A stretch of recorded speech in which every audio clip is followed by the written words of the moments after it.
Most gracious Heavenly Father, we thank you nining nga opportunity that we can fulfill, Lord, sa imuhang gidesire, sa imo Ginoong gideclare, Ginoo, that you said in your words, O God, nga diin kami magatudlo. Therefore, all authority in heaven and on earth has been Father, the Son, the Holy Spirit, and teaching them to obey everything I have commanded you.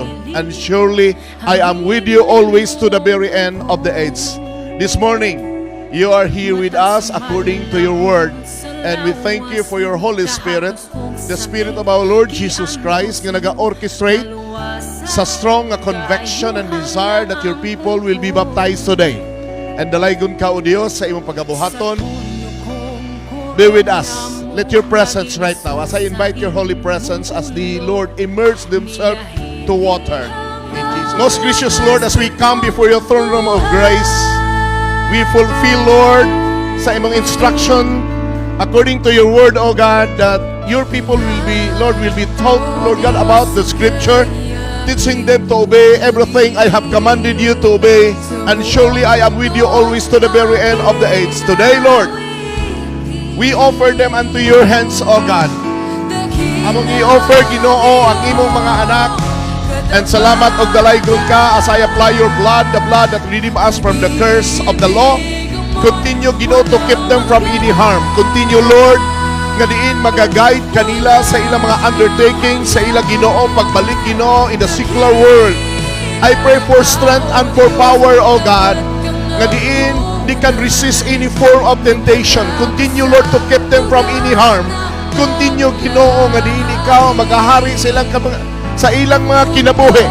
And of course, we thank you, Lord God, that your Holy Spirit, Lord, mo'y magabag-o sa matag adlaw kanila, Ginoo, nga ikaw, O Dios, o walay lain nga ilang simbahon o galagaran, ang Dios nga gamahanan nga naghatag og kinabuhi kanilang tanan. Ining adlaw, Ginoo, I offer them into your hands, Lord God. Lord, we bring back all the glory, honor, and adoration and thanksgiving into your name, O God. Keep your people from any harm. The citizen of the kingdom, keep them, O God. And I pray that they will grow and mature, Lord, sa ilang pagpangalaga diha kanimo.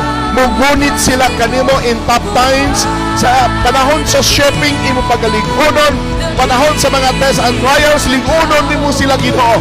Tagay silang kusog sa pagbarog na lingon diha sa ilang pagpangalagan kaninyo. And salamat, Lord, for your comforting presence nga magauban kanila. And dalaygon ka today. Dalaygon ka, Ginoo, nga ikaw ang mapataas, mapasidunggan, mahimaya, O Dios, niini nga katauhan, nga diin sila nag-offer silang kinabuhi diya sa pagpangalagad kanimo. Once again, amo kang gipasalamatan, gipasidunggan, gidaig, O Dios, sa imong pagkamaayo sa ilang kinabuhi. My prayer nga imo silang gamiton, Lord God. Gamita sila in a mighty way, nga daghan pang madala diha sa imong tiilang. Pinaagi sila mga kinabuhi. We lead this generation for nation transformation. To God be the glory. And God's people say, Amen and Amen.